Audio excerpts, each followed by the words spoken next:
Hi guys, welcome to my channel Simply Arya. These Halloween cookies were such a big hit with my son and his friends and our family. They're so easy to make, so I wanted to share this recipe with you all.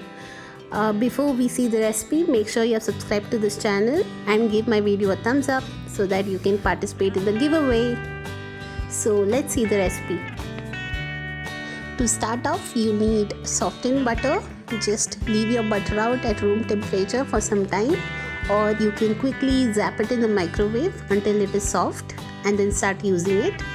Start adding finely powdered sugar to it and mix until it is soft, creamy and very buttery.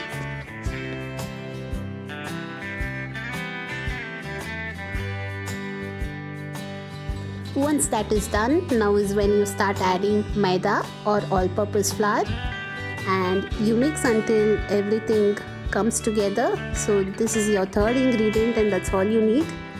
If you want to add flavorings, you can add them. I've just added a little bit of vanilla essence. That is optional.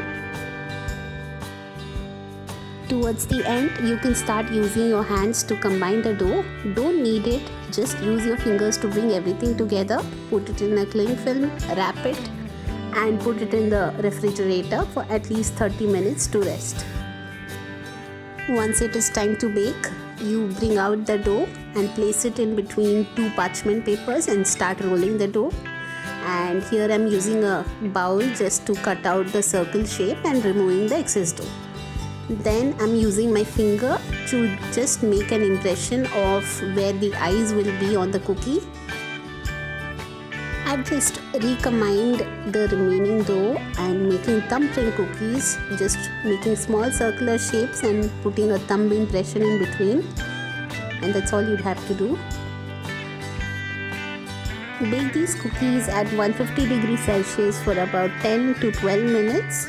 They're really delicate initially when you take it out of the oven, so make sure you wait for a few minutes before you transfer them to another container.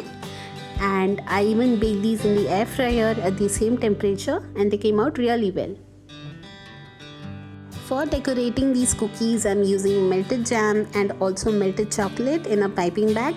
The melted jam becomes the eyeballs and I'm just using the melted chocolate to draw the mouth of the Halloween cookie. You can even involve your kids to decorate the cookie. It's a really fun activity for them and they love to do it. My son had a really fun time doing it. I even made ghost cookies in the same way, just using jam for the eyeballs and chocolate for the mouth. Do give these cookies a try and let me know how they turn out in the comments. They're great for any party and they taste really good even without the toppings. I'll see you in the next one.